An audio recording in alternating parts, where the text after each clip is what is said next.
Hey everybody, it's Master Gallengeist here, bringing you my review for the latest episode of Supernatural, A Most Holy Man. And I really like this episode. This was kind of back to basics, quintessential Supernatural kind of Monster of the Week, filler kind of episode, but not really, because it's still connected to the overarching narrative. My only really complaint was when we got to the end of the episode and figured out that we aren't getting a new one until March 29th, which is the Scooby-Doo one, and I'm just like, we just came off a hiatus. I don't know. But this was a good episode. I really like this one.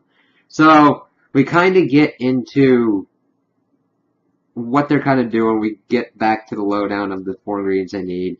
They got no lead on Archangel Lucifer's Grace. Evidently, Cass went to Syria to look for the fruit from the Tree of Life. I kind of wish they'd done a cutaway to seeing Cass looking in Syria for that. They really had no leads for a Seal of Solomon, and what they dealt with was looking for the blood of a most holy man, is the title of this episode. Sam pretty much digs into it, finds a connection to a religious collector, kind of black market stuff. Dean's kind of tired of like cold pizza and says, alright, let's go.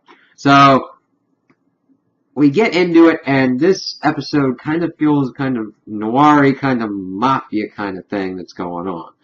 And it kind of really shows because they meet down with this, Margaret Astor, their kind of point of contact. She pretty much only tells Sam stuff when he's kind of playing the game of like tit for tat kind of thing. This really isn't Dean's forte. He's just like, fine, I don't really care. He doesn't know how well this is going to work out, thinking it's just pretty much going to be a bust. But she gives them a name of Green Street, so they go to talk to him. They at first try to play off that they know what they're doing, that they've got money, and they had put to Margaret that they were looking for things connected with saints, thinking that, okay, saints would be most holy, so let's go with that. And they wanted to see if they could get the blood of a saint from Mr. Greenstreet.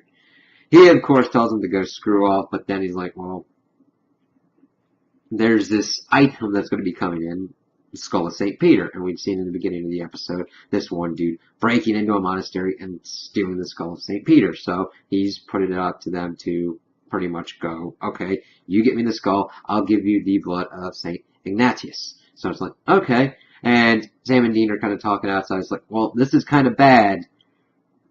But I'm going, well, you're stealing from thieves. Okay. It kind of gets into an interesting debate because Dean goes, listen, the world's not perfect, and if I've got to be not perfect to help, like, fix it, so be it. It's like, okay. We're kind of seeing where Dean's headspace is. So they kind of go off and try and figure out what's going on. So, of course, they go into research mode. Dean tries to pick up this chick who's into the supernatural stuff, but he, of course, gets pulled away by Sam, who's able to figure out that the dude who has been hired by the Mafia in Seattle to get the skull. So they try and find him at his hotel, and they find out that he is dead. Someone killed him. They then get set upon by this dude who says he's a police officer, but is still looking around. They, like, have to handcuff themselves to the radiator and all that, and it's not really going well for them. So he kind of bugs out, and then they're trying to figure out what to do, and they get taken by the Mafia boss, the Don, calls him in, and he's not happy. He pretty much explains the situation of he paid half up front for the skull. He's like, listen, okay, my dude's dead. You just get my skull back. I'll give you the rest of I'll give you a finder's fee, and you can use that to buy whatever you need from Green Street. Because he puts it that he is trying to protect these religious artifacts, which could be a case, but you're stealing it from the places that it was from. Seeing Dean kind of like dig himself a hole was kind of funny, but that only really works if there's the tension of that the mob boss could actually really hurt them or do something to really do pain with them. which we kind of see going in later on, because there's just a really cool moment that where Sam's trying to relate something to Dean, and when they do it, it's like, okay, cool. So they pretty much get back. They're trying to figure out what's going on. They kind of clear out the place. Sam gets in. He's like, oh, okay, what's this piece of paper? He gets knocked out by this dude that he had bumped into in the elevator. And, of course, we get into it. Dean goes up, dude, what happened? He's like, well, I got knocked out by someone. And he's like, dude, are you sure you're okay? Because you've been getting knocked out a lot lately, and your Disney hair, princess hair is not really helping you much. Dang, that was a really good joke, and it really felt like Sam and Dean were back kind of in this episode. So they hear a struggle going on, and we see the person who had knocked Sam out lying down because he had got knocked out by the police officer person. So they start conversing, and we figure out that this is a Father Luca, from the monastery where the skull was stolen, and he wants to get it back for his congregation. And they're like, what, did you come to steal? He's like, no, I brought money to buy it back, because they need it. And he's going, well, Dean's kind of, how do I put it?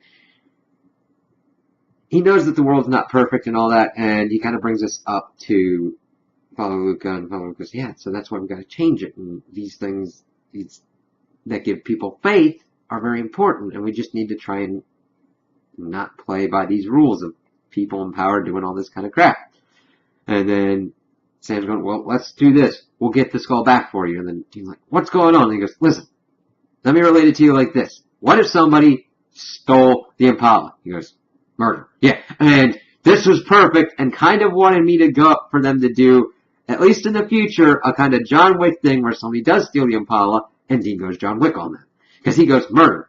And Sam keeps going on, and I was like, yeah, torture probably be involved in it. He's like, you're not listening to anything I'm saying. Because Dean is so fixated on if somebody had stolen the Impala, what he would do. And he'd be like, because it was funny. When I'm watching it, I'm like, okay, what's Dean going to say? Probably say he'd kill him and murder him. Like, close enough. You know how Dean would handle that situation. So he pretty much goes along with it and try and figure out what to do. They figure out that Father Luca was able to remember the numbers. They put it in, and we find out it's a tracking number. However, the fake police officer's gotten to it before and has already acquired this skull. So they pretty much tail him, and we get to the meeting and we figure out that, he is in the employ of Margaret Astor, and they've set up this three-way kind of thing with the Don of the Mafia and Greenstreet. So, we'll see who can buy it for him. So Sam goes in pretty much to see if he can buy it. And you've got a lot of money, but of course the rest of them have a lot more money to throw around. We then see that Greenstreet is able to pretty much buy off Margaret's fake police officer dude, because he was going to talk about his pay and everything, and thus a shootout ensues. And it's actually pretty crazy because we got like all this music going on. I think it was going a little bit overboard. I think it would have just been better to just have the shootout going on, but Dean almost gets killed, or at least injured, and the father comes in and stops it, but gets injured himself, but he's grazed, and everything pretty much goes alright. Pretty much everybody was killed except for Greenstreet, and we come to find out Greenstreet didn't have the blood of a saint, and he just wanted the skull. So he goes off to get arrested, and we figure out that as they're getting ready to send the father away with his skull, that he had been given a certain honor by the Pope, and that he is a most holy man. So they make one request of him for his blood. We see them talking at the end, and Sam's going, you know what, we just keep hunting monsters and saving people. What if we could do it to have no monsters? What if we could at least have that goal to go for? And Dean goes, yeah, that'd be pretty good. Let's do this. Let's get Mom, let's get Jack. We've got the faith for this. We've seen Dean have like a faith in doing something and kind of perked up for doing something good and be like, no, granted. this show's been on for a while. We kind of come back to certain things. Hopefully this comes back as well, because we've gotten to a place where we'd be like, hey, wouldn't it be cool if we like shut the gates of hell and no demons were on Earth anymore? And be like, yep. I just hope something's done with it, because it would be pretty cool. So this had a nice kind of cool feel to it, dealing with like all these kinds of different connections. It had a really cool kind of feel to it with how everything progressed. Pretty much trying to put the pieces together, figure out how all the pieces interacted with each other, how the father came into it, and how he was. I had the feeling that he was going to be the most of the blood of the most holy man for them, but it was cool to see it all play out. It didn't feel kind of forced at all. It was a really enjoyable episode, and I would like this to be going forward with a meaningful story arc that would get to an end. I like the show, but stories have beginning, middles, and ends. Granted, that doesn't have to mean the complete end of the franchise. There's always more stories to go. There are beginnings, there are ends, and all the things that come from it. But we need an endgame goal. Otherwise, you just keep wandering around in the woods until you eventually get to a saga where, I don't know, they fight the frickin' Stay Puft Marshmallow Man from Ghostbusters. Yeah, it'd be cool, but what's the point?